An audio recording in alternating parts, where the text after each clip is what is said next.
Uma pessoa está perguntando como podemos reconhecer a qualidade energética em um local que vem trabalhando a saúde, a cura e a evolução espiritual. Nós podemos reconhecer ali por vibração, ou se a gente não capta essas vibrações, a gente observa se aquele local está fazendo bem para as pessoas e pelo efeito que ele produz nos outros, sendo um lugar de cura. Porque às vezes nós imaginamos que um lugar de cura deve ser de um determinado modo, segundo a nossa mente, segundo a nossa concepção. E as coisas não são como a gente pensa. Às vezes as coisas são de outra forma. Então, se a gente chega em um local de cura e esperava outra coisa, precisa ver que trabalho aquilo está fazendo sobre as pessoas, sobre quem precisa de cura. E outra pessoa pergunta até que ponto os consultórios terapêuticos e os locais que se dedicam à cura podem ficar impregnados por vibrações densas, a ponto de prejudicar os diversos reinos que ali habitam. O que fazer neste caso?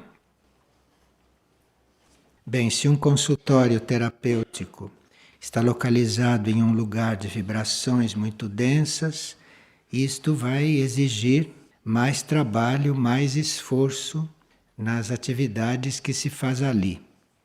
Se o consultório, se o local de trabalho está impregnado de coisas densas, então isto vai exigir mais concentração interna de quem está trabalhando ali, até que se forme um halo de proteção.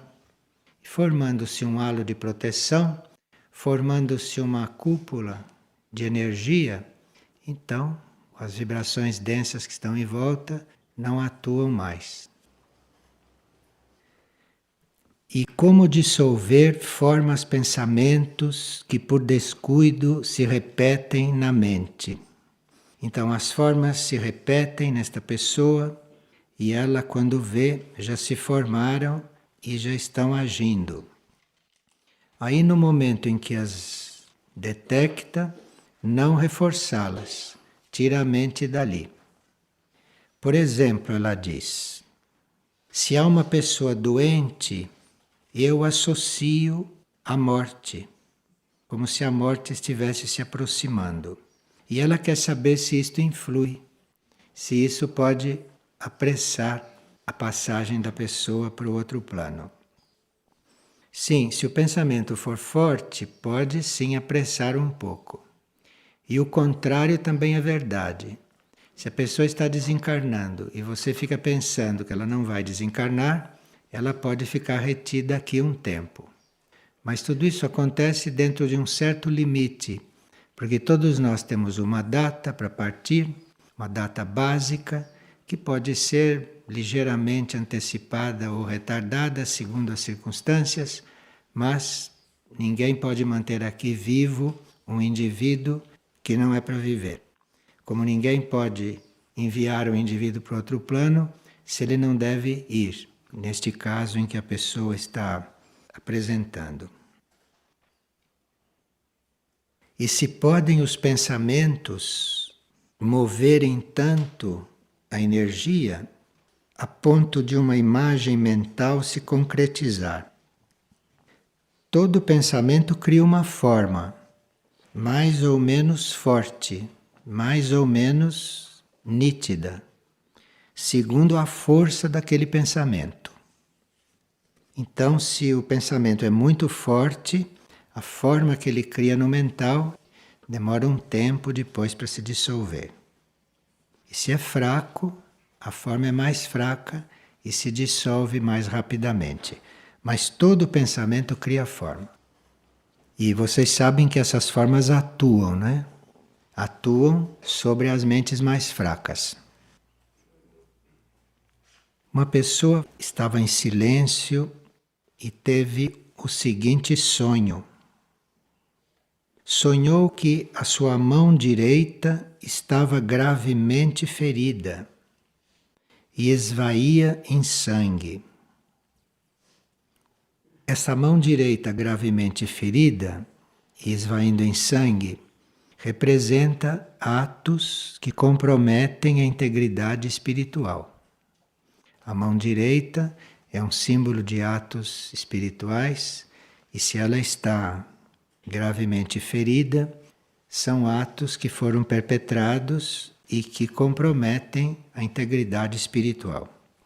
Então aí a pessoa teria que fazer um exame de consciência, pedir luz e ver que atos são esses e como ela pode produzir atos contrários para refazer esta mão. Nesses casos de sinais que a gente recebe a respeito dos próprios atos, nós observamos que o espírito não se manifesta assim tão claramente como neste caso, enquanto os atos, os erros, são computados como um processo do indivíduo. O indivíduo tem que aprender errando. Então aí o espírito contemporiza com isto, o espírito compreende isto e não manda sinais veementes como este. O espírito espera que o indivíduo faça a sua experiência, que o indivíduo aprenda, mas quando vem um sinal assim claro, é sinal que o indivíduo já tem condições de mudar de rumo, mudar de comportamento. E uma pessoa estava lendo as obras de Santa Teresa, Teresa de Ávila, e encontrou lá a expressão pecado mortal. E ela quer saber o que significa isto. Bom, o termo pecado é um termo em desuso. A gente não usa mais esta palavra, porque as nossas ações que são contrárias à evolução, elas podem ser reconhecidas, revistas e podem mudar. E no mudar, nós podemos fazer uma ação contrária, tão importante, que venha equilibrar a ação anterior. Então hoje nós vemos este mecanismo mais do ponto de vista kármico do que como se via antigamente, como um pecado.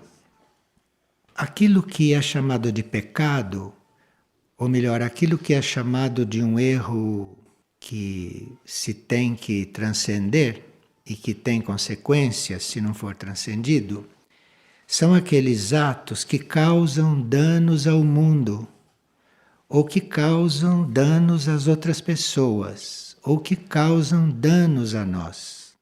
Então depende do dano que aquilo vai causar, depende da consequência que aquilo vai trazer para o mundo, para os outros ou para nós. Agora, a gravidade isto depende do grau de consciência do indivíduo. Então, se um indivíduo não tem uma consciência desenvolvida, ele pode até matar um outro, que isto não é tão grave quanto se um de consciência desenvolvida o fizesse, compreende? Isto depende do grau de consciência do indivíduo, depende da compreensão do indivíduo. Então, muitas vezes nós despertamos para certas coisas, nossa consciência desperta, depois que às vezes nós vivemos até uma vida fora daquela consciência. Mas se a consciência ainda não estava desperta naquele sentido, a gravidade para a pessoa é muito menor. A gravidade é na proporção do que ele já compreende, é na proporção daquilo que ele já tem na consciência. E não só isso, também depende do grau de envolvimento da consciência com aquilo. Então, se a consciência está num plano, e se aquilo está se passando num outro plano, e a consciência mal está participando daquilo, aquilo não afeta tanto o indivíduo. Pode afetar os outros, ou pode afetar o mundo. Mas se a consciência do indivíduo estava em outras coisas, em outro plano, ao indivíduo aquilo não afeta tanto. Então esta questão é impossível de ser julgada por um outro. Impossível julgar um erro. É impossível você julgar, usando a palavra antiga, um pecado. Porque ninguém sabe até que ponto a consciência do indivíduo está realmente participando daquilo. Não se sabe o grau de consciência que ele tem para avaliar o que ele está fazendo. Então, isto tudo é muito obscuro para quem observa. E é obscuro até para o próprio indivíduo.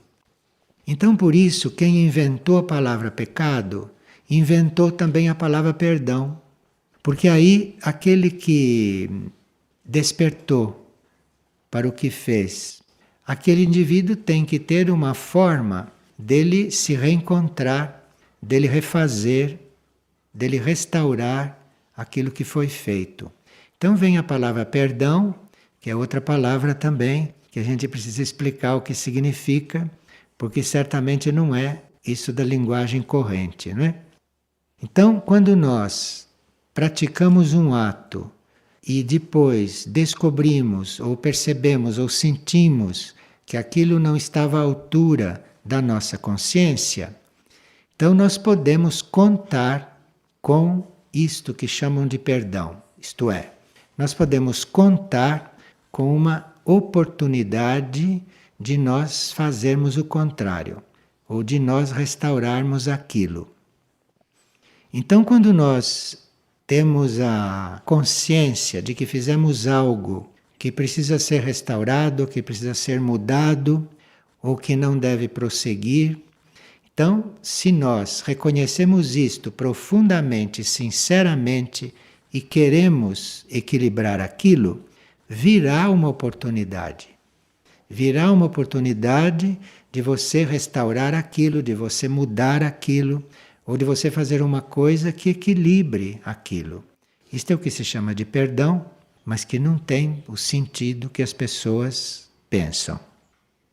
Agora, esses atos, essas ações, se são seguidas da nossa intenção de fazê-las assim, então elas têm mais força e eventualmente vão fazer mais estragos. Agora, se isto é feito assim um pouco inconscientemente, aquilo tem menos força. O desequilíbrio que aquilo vai produzir é menor, porque não tem a força da sua intenção.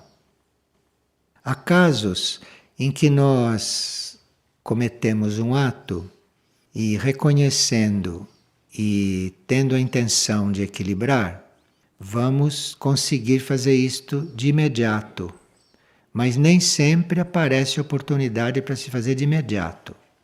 Às vezes, há certos esquemas kármicos que pedem uma construção de um ambiente, de um esquema, para que você possa então depois restaurar aquilo. Então a nossa intenção de reparar alguma coisa nem sempre é atendida de imediato. Às vezes passa um tempo para que chegue uma oportunidade daquilo ser reparado. E aqui uma pessoa sonhou que com o pé esquerdo ela estava de chinelo e com o pé direito ela estava descalça. Bem, o pé esquerdo representa o caminhar da personalidade. Então, se o pé esquerdo estava com chinelo, é uma personalidade que está ainda acomodada. Uma personalidade que está ainda buscando comodidades, principalmente no caminho espiritual. Buscando uma possibilidade de fazer o caminho espiritual mais facilmente, com menos esforço.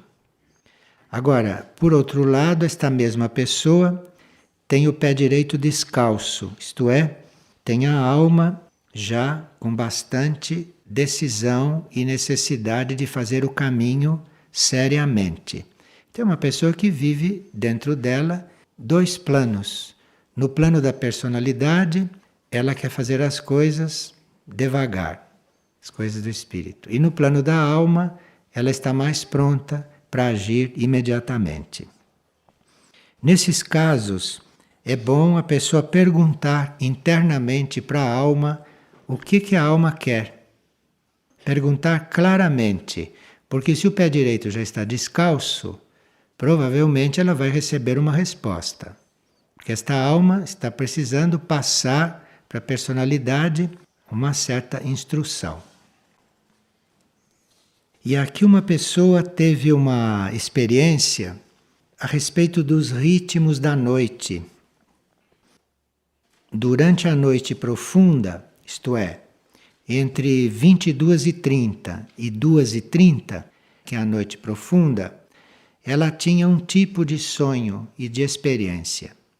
E depois de 2h30 e antes de 22h30, ela tinha outro tipo de sonhos. E ela viu então o quanto é real esses ritmos da noite. E por volta das 4h30 da manhã, quando já era praticamente dia, né? Por volta das 4h30 da manhã, ela estava muito ligada no termo androginia. E ela estava então lendo os livros espirituais neste momento, no início deste dia. É interessante essa observação, porque aí nós podemos descobrir qual é o momento mais adequado para a gente fazer certos trabalhos à noite. Então, cada um tem o seu mecanismo, cada um tem o seu processo nesse sentido. Não há coisas iguais nesse campo. Então a gente pode ir descobrindo, por exemplo, qual é o momento mais favorável para nós orarmos. Se é antes de adormecer, se é no meio da noite quando acordamos, se é quando o dia está amanhecendo, quando o corpo desperta. Nós vamos descobrindo estas coisas. E aí vamos fazendo esses exercícios, esses trabalhos, naquelas linhas de menor resistência para nós. Então, se para nós for mais simples orar, ou fazer uma concentração, ou fazer uma leitura antes de adormecer, nós temos que descobrir isto, porque aquilo faz mais efeito. Então, esses que fazem os trabalhos espirituais ou que leem antes de adormecer, são aqueles que naturalmente usufruem disso que desenvolvem durante a leitura e durante o trabalho, usufrui disso durante o sono. Então você está fazendo uma leitura, ou você está fazendo uma oração, ou você está fazendo um exercício, uma oferta, e dorme em seguida, você vai com a consciência no nível daquilo que você estava fazendo. Então isto pode ajudar bastante a qualidade do sono de uma pessoa. Porque quando o corpo dorme, nossa consciência, para sair do corpo, ela tem que atravessar vários níveis. Então, naturalmente, a consciência atravessa o etérico, depois atravessa o astral, atravessa o mental, depois que ela vai para um plano superior. Se você, com uma leitura antes de dormir ou com exercício espiritual, você se concentra na sua mente, no nível melhor da mente, a consciência já vai direto para a mente e logo depois sai. Ela não demora tanto para atravessar o etérico e o astral, que são planos muito contaminados, muito frequentados pela humanidade que dorme. Porque são horas em que a maioria está dormindo ou tentando dormir. Então a maioria está nesses níveis, está no etérico, está no astral, porque a maioria não eleva muito, se eleva muito quando dorme.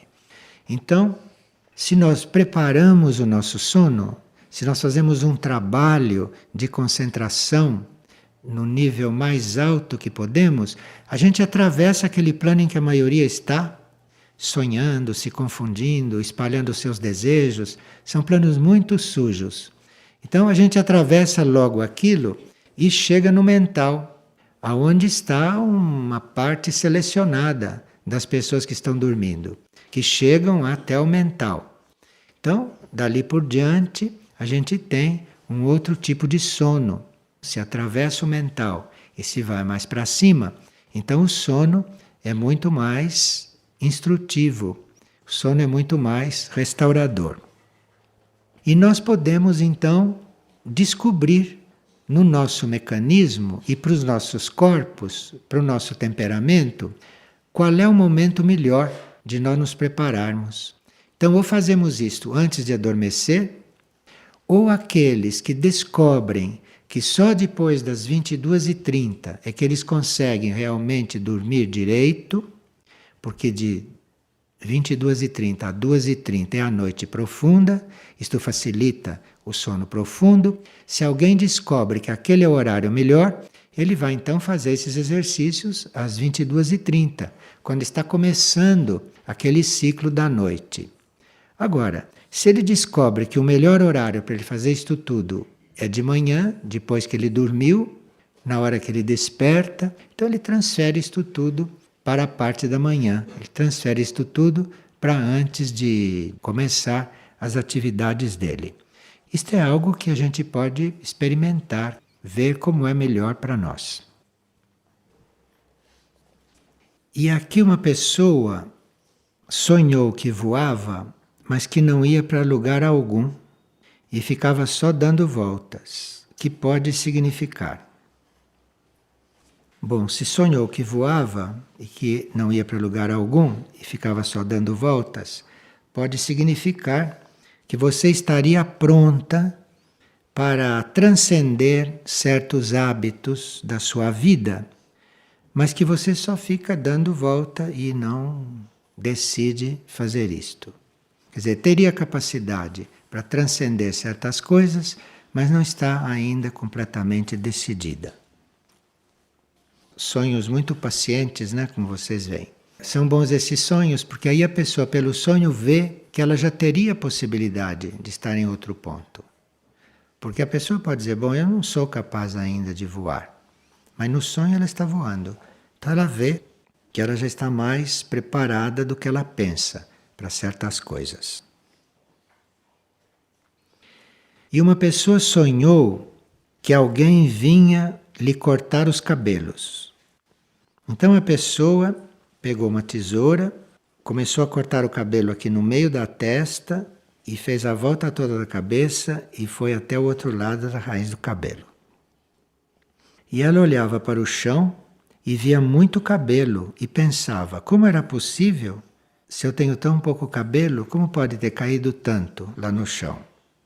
Foi um sonho muito nítido e eu via bem claramente o brilho da tesoura.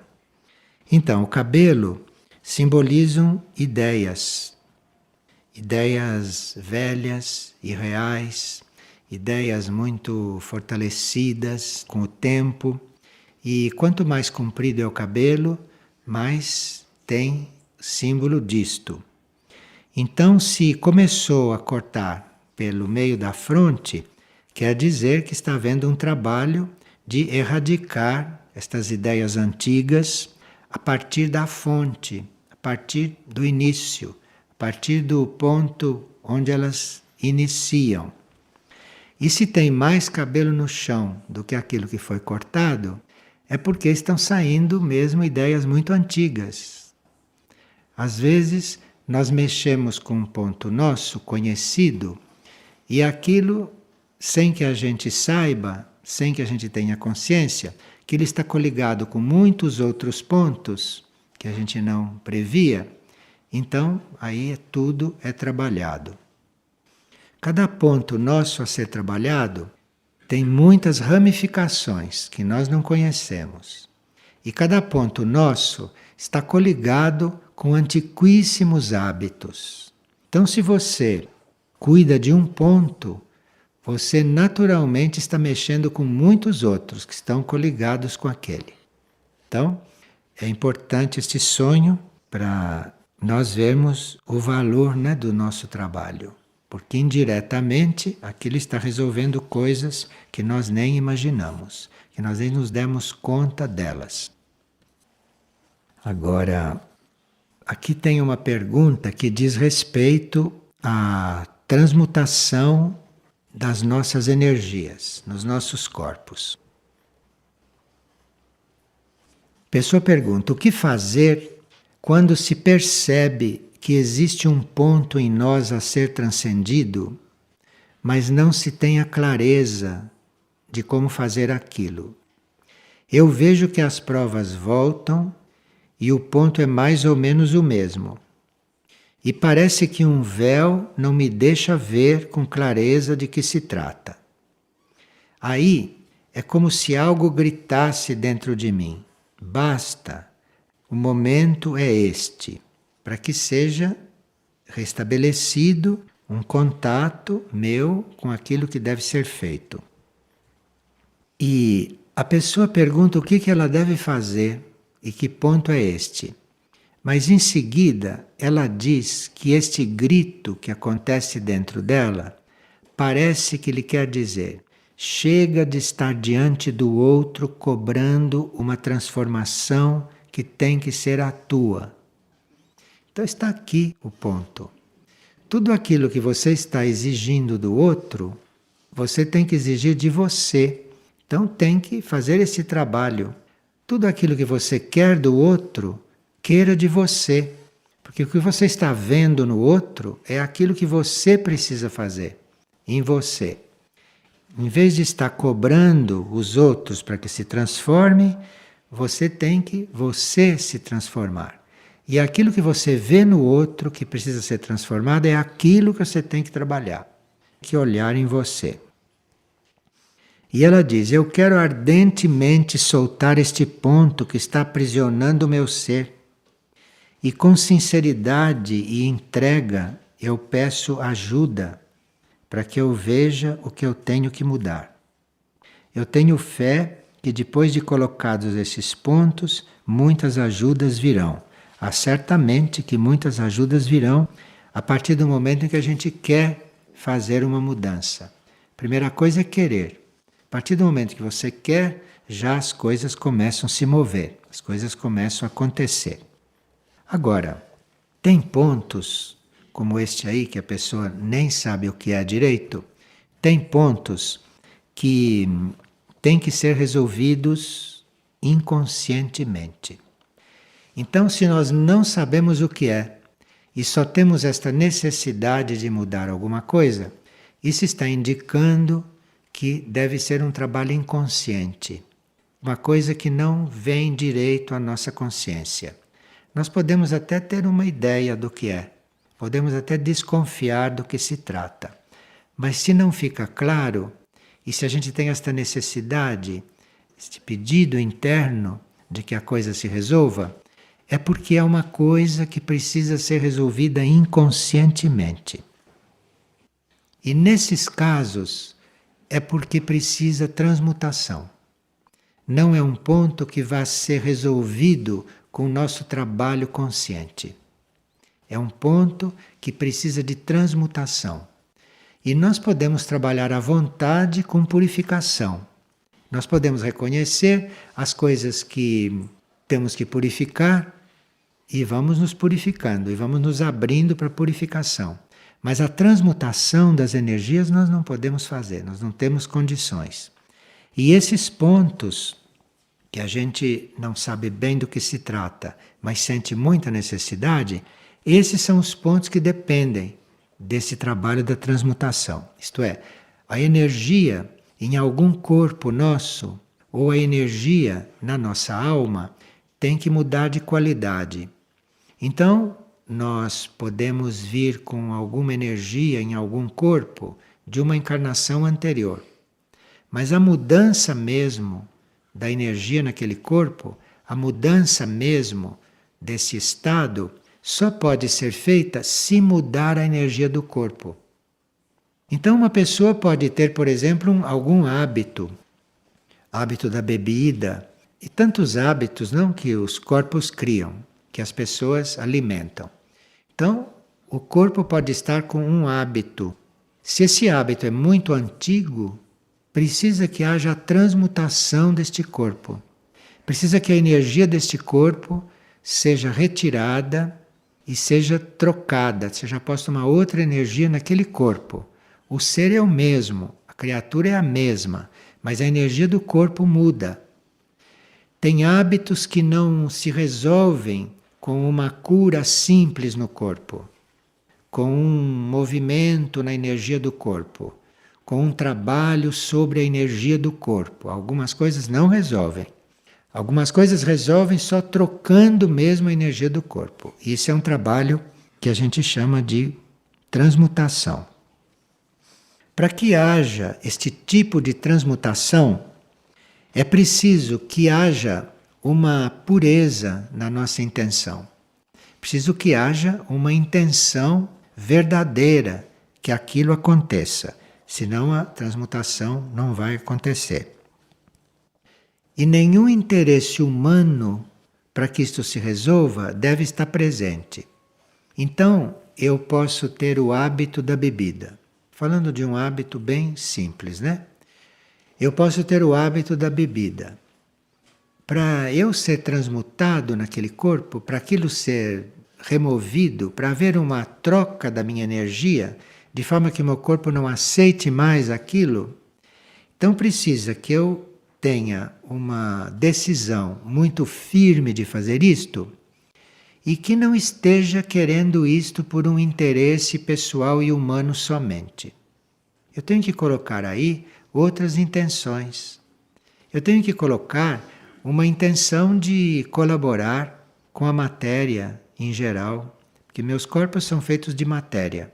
E se meus corpos estão viciados, então eu não estou colaborando para a liberação da matéria. Eu não estou colaborando para a sutilização da matéria. Eu tenho que colocar aí um motivo que não seja só eu, que não seja só a minha pessoa. Senão, nós não atraímos esta grande força, nós não atraímos esta lei. Esta lei não é só pessoal. A purificação, sim, é pessoal. Purificação, você quer se purificar, chega alguém e te dá até um vermífugo para você ir se purificando. É muito simples isto. Agora, a transmutação precisa que outros níveis se movam, porque a transmutação não é trabalho seu. Então você precisa realmente estar querendo aquilo. Você está precisando daquilo. Não vai haver uma transmutação, uma troca de energia no teu corpo, se depois você não vai mudar o seu comportamento, entendeu? A transmutação não é uma lei material inferior. A transmutação é uma lei já de um outro nível. A transmutação é de um outro grau. A transmutação é uma lei que está acima do mental. Então você precisa estar decidido, você precisa estar disposto para que isto realmente aconteça. E não só disposto para remover os seus incômodos. Depois que a bebida estragou seu estômago, estragou todo o seu corpo, aí você quer a transmutação. Não, isto não basta. Aí você vai ser purificado, porque você não está preparado. Você ainda não está preparado para que essa transmutação atue e resolva o assunto para sempre. Porque trocou a energia do teu corpo, está resolvido aquilo. Agora, há certas situações em que a transmutação vai acontecendo por etapas. Não acontece toda de uma vez. Porque são coisas antigas, são coisas arraigadas, coisas que já construíram compromissos kármicos. Existem outras pessoas envolvidas, existem grupos envolvidos. Se foram coisas que fizeram males sociais muito amplos, está envolvido o planeta. Então, quando o indivíduo desperta e ele clama pela transmutação, aquilo vem por etapas. Não pode vir tudo de uma vez. Aquilo tem que ir penetrando. Então, quando nós pedimos a transmutação, quando nós precisamos e esperamos por essa transmutação, são os nossos corpos físico, emocional e mental os primeiros que são tocados por esta lei. Ela não vem profundamente no início, na primeira etapa. Na primeira etapa, ela vem como uma continuação da purificação dos corpos. Então a gente compreende que precisa que a gente esteja fazendo um trabalho de purificação nos corpos para querer a transmutação. Porque a transmutação começa a partir da purificação. A lei da transmutação desce e se infiltra na corrente da purificação. Então, se você não está se purificando, não espere pela transmutação. Mas a primeira etapa que vem é um início de transmutação no corpo físico, ou no corpo astral, ou no corpo mental. Quando essas forças da transmutação começam a trabalhar esses corpos, então a transmutação entra numa segunda etapa, que é ela entrar no nosso ambiente. E aí, se o ambiente resiste à transmutação, ela para aí, não continua. Então, ela entra nos seus corpos. Quando ela faz um trabalho já nos seus corpos, a transmutação, como energia, como força, como corrente mesmo, poderosa, ela começa a atuar no ambiente. Se o ambiente se deixa transmutar, se o ambiente apresenta sinais de que está acolhendo aquelas forças transmutadoras, então começam alguns testes, começam algumas provas iniciais em nós com relação ao ambiente, para ver como nós reagimos ao ambiente, como nós colaboramos para o ambiente ser transmutado. E o ambiente também é provado. Como é que o ambiente nos recebe? Como é que o ambiente aceita as forças da transmutação? E aqui a transmutação já começa a ser um trabalho mais amplo. Aqui a transmutação não é só pessoal. Aqui a transmutação depende do ambiente em que você vive. E a transmutação do ambiente, se tem gente ali, depende também de como aquelas pessoas vão recebendo a energia da transmutação. Então, nesta segunda etapa da transmutação, é muito importante que todos os que estão naquele ambiente estejam no mesmo trabalho. E que esse trabalho vá influindo no ambiente. Que essas pessoas procurem também transformar o ambiente. A transmutação é uma lei superior e que acaba não excluindo nada. Então, se você quer ser transmutado, você tem que transformar o seu ambiente também, não só você.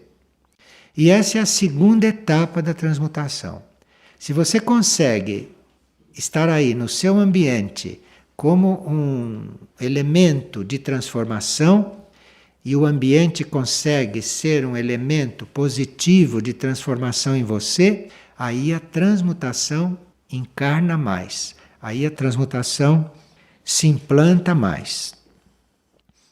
Então, se a transmutação já penetrou seus corpos e já começou a penetrar o ambiente, então aí a lei da transmutação ou as forças da transmutação começam a trabalhar nos planos internos, nos planos invisíveis. E a transmutação começa a entrar no processo deste grupo que aceitou a transformação. Aí a transmutação vai começar a trabalhar internamente, vai começar a mexer as coisas nos planos internos. E claro que aqui é um trabalho muito mais efetivo, um trabalho muito mais real, porque não está se tratando só de corpo e de ambiente, mas começa a se tratar também da parte interna das pessoas e dos planos sutis do ambiente também. Então aqui já é um terceiro estágio desta grande força. Agora, quando começa a trabalhar os planos internos dos seres e dos ambientes, aí a transmutação já está bastante instalada. Não completamente, mas está bastante instalada. Então aquilo está sendo transformado com mais poder, com mais força. Então é uma coisa mais consistente, menos efêmera. E aí começa uma outra etapa, um progresso deste trabalho da transmutação.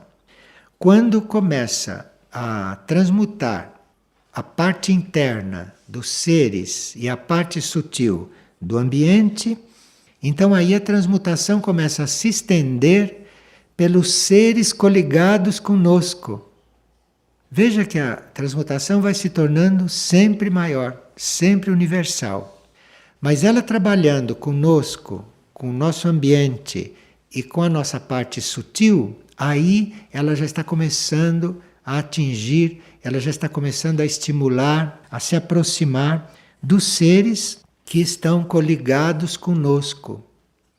Mas isso é um trabalho delicado da transmutação, porque ela só vai penetrar os seres coligados conosco quando aqueles seres tiverem uma base que possam receber uma energia estranha a eles. Porque eles não estão trabalhando isto. Nós é que estamos trabalhando.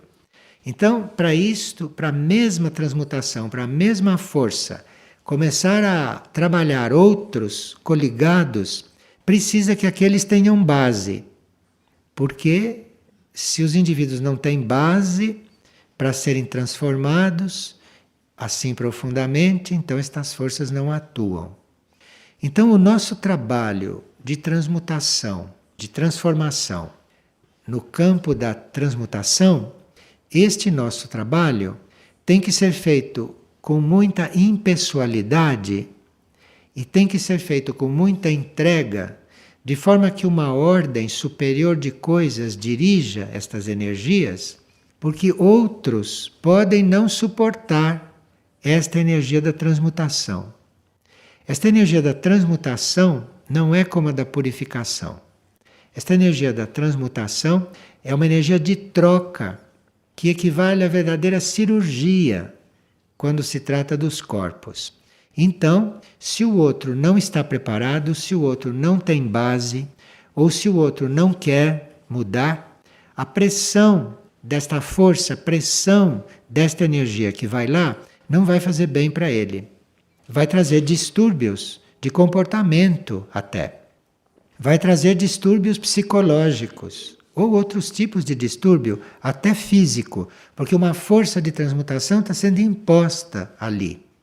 Sim, porque nós podemos ter uma coligação com aquele ser e inconscientemente estarmos conduzindo esta força para lá, e o outro pode não estar preparado. Então, isto tem que ser muito entregue, isto tem que ser muito impessoal, para que esta nossa capacidade de nós nos transformarmos seja irradiada para aqueles que estão prontos. Senão nós vamos produzir um mal ali. Vamos produzir ali uma violência. E vamos receber depois uma reação contrária a isso. Mas, se o trabalho de transmutação chega a este ponto de chegar em outros seres e outros seres usufruírem deste trabalho bem harmoniosamente, então aí o trabalho de transmutação tem uma última etapa para nós. Ele cresce mais, que é o trabalho de transmutação que está sendo feito em nós, no grupo e em outros. Este mesmo trabalho, este mesmo vórtice, esta mesma força, esta mesma potência, isto vai começar a transmutar coisas do planeta. Vai entrar no serviço de transmutação planetário. E aí, a partir dos planos psíquicos, a partir do plano etérico, do astral, do mental planetário. Então você começa um trabalho de purificação em você. Você começa uma oferta de serviço. Esta oferta vai ser aceita, mas o trabalho tem que começar com você. Então você começa a se purificar. Depois começa a haver uma transmutação em você. E através de todas essas etapas que se vai vivendo, chega-se a colaborar, chega-se a participar da transmutação planetária. Agora, para essas fases da transmutação acontecerem, não ficarem só na nossa, para isto poder evoluir, até que você esteja trabalhando na transmutação do planeta ou colaborando para isto, você precisa já ter resolvido os seus envolvimentos com os movimentos da matéria, em você e fora de você. Porque a matéria tem o seu curso, em nós e fora de nós. Nós não somos nessa matéria. Então, isto tem o seu desenvolvimento, isto tem o seu curso, o trabalho a fazer em nós e no resto. Mas esses movimentos da matéria em nós, em tudo aquilo com que nós estamos tratando, isto não deve nos envolver, embora a gente esteja cuidando disto. Nós estamos purificando a matéria, estamos vendo a matéria ser transmutada, nós somos colaboradores dessa transmutação, mas aqui precisa ser muito hábil para não se envolver com o processo da matéria em nenhuma fase da transmutação. Nenhuma fase. Isto é, a matéria cede e é transmutada, está bem. Não cede, para você está bem. Está lento, está bem. Está rápido, está bem. Não acontece nada, está bem. Você não se envolver com o lado material, seu e de tudo. Porque a transmutação não é uma lei material. Então, embora a matéria em você e no resto não esteja respondendo como poderia, à altura, você prossiga no seu entendimento com a transmutação e não se envolva com a matéria, porque continua a transmutação sua, do grupo, do ambiente, tudo no outro plano, porque a transmutação age muito mais nos planos internos, nos planos sutis do que aqui. Então, mesmo que haja resistências, mesmo que haja dificuldades, mesmo que haja impossibilidade de no plano material acontecerem os resultados da transmutação, você não se desligue dela e você não se envolva com o que acontece nos planos que não estão respondendo. Porque a transmutação continua com tudo isto. Percebe a diferença entre isto e purificação, né? Completamente diferente o sistema. E, ao mesmo tempo que você não está levando em conta a resistência da matéria, aí então você tem todo o tempo disponível para estar entregue à transmutação nos outros planos e muito mais dedicado, muito mais concentrado no seu ser interior, no seu eu interior. Porque aí o eu interior tem possibilidades de fazer transmutações muito mais do que o nosso outros níveis sutis do nosso ser, e é só você se manter concentrado ali que algo deve estar acontecendo com aquele nível material resistente. Mas o meio de acontecer alguma coisa no nível material existente, o meio, o único meio é o eu interno. É essa parte interna do ser, e é ali então que você se concentra quando tem alguma dificuldade. Quando tem alguma dificuldade com os planos materiais. E essa transmutação é algo bastante forte, bastante significativo, e, como vimos, trabalha inconscientemente. Então, se a pessoa entra neste círculo, se a pessoa entra neste mecanismo, ela vai ver esses estados, ou esses que ela chama de defeitos, de erros, ela vai ver isto ser resolvido inconscientemente. A uma certa altura ela vai ver que isto acabou, que isto foi transmutado, que isto virou outra coisa, mas não foi ela que fez, não foi o consciente que fez. E aí nós temos que estar nesta ordem de coisas, sabendo que se trata de uma lei imaterial, que não é uma lei material, então nós temos que estar com essas coisas bem claras e nos mantermos nesses ritmos internos, porque o que é imaterial resolve o que é material. O que é material não resolve o que é material, mas o imaterial resolve. Então, a transmutação pode operar milagres. Bem, vocês ouviram hoje de manhã um estudo, não, a respeito de limpeza de ambientes, vocês ouviram, não é, falar na alma do lugar. Vocês ouviram hoje uma coisa que foi toda uma preparação para isto aqui. Então você não sabe como começar a colaborar na transmutação deste ambiente. Você comece por limpar este ambiente, por manter este ambiente ordenado. Então, se nós levantamos daqui, saímos de qualquer jeito e deixamos todas as cadeiras em desordem, nós não colaboramos para a transmutação deste ambiente. Agora, se tudo que se desenvolveu aqui criou um certo clima no ambiente, isto vai ser transmutado quando nós sairmos. Os devas vão transmutar isto, não é? Ou a própria energia do ambiente vai fazer um trabalho aqui. Se nós deixamos este ambiente em ordem, se nós deixamos este ambiente limpo, se nós não deixamos nada caído pelo chão, se não deixamos nada fora de lugar, isto vai produzir uma transmutação no ambiente muito mais rápida. Só este sentido de ordem. E depois, outra coisa, a nossa intenção de deixar aquele ambiente em ordem. Isto o homem da superfície não conhece, porque vocês sabem, onde passa o homem, ele deixa tudo sujo, tudo para ser refeito. Então, nós precisamos, ao entrar em um lugar, ou ao entrar em uma situação, termos a intenção de transmutar alguma coisa ali, de deixar aquilo transmutado, de não deixar aquilo desordenado, ou não deixar aquilo desequilibrado. Precisa ter esta intenção. Você não precisa fazer, você tem que ter esta intenção, porque com esta intenção você atrai a lei. Agora, a lei atua se você deixa em ordem.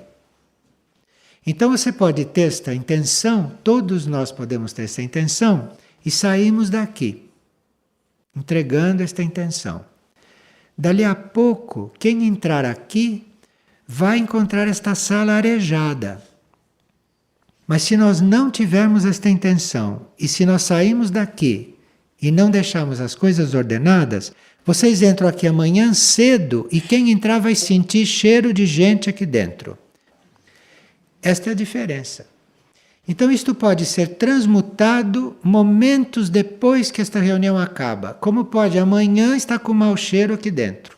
Mau cheiro não porque nós não tomamos banho. Mau cheiro das coisas psíquicas que foram transmutadas nas pessoas e que uma parte ficou aí no ambiente para um outro tipo de transmutação. Ficou aí para a transmutação ambiental. Então, enquanto está acontecendo a nossa transmutação pessoal, pobre do ambiente. Porque tudo aquilo que está saindo, tudo aquilo que está sendo retirado com a substituição, fica tudo aqui. E aí a lei tem que fazer a transmutação do ambiente. E é assim. Ou se faz em momentos, se nós colaboramos, ou se faz com mais tempo.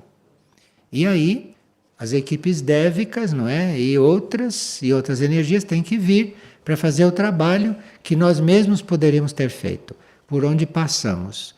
E isto não é válido só para esta sala, isto é válido para tudo. Onde você entra, no quarto onde você dorme, no estado em que você deixa o seu quarto de manhã, no estado que você deixa a sua cama de manhã, tudo isto, os pensamentos que você desenvolveu no quarto e que ficaram lá. Então, fica tudo aí, se nós não temos um trabalho consciente com esta lei.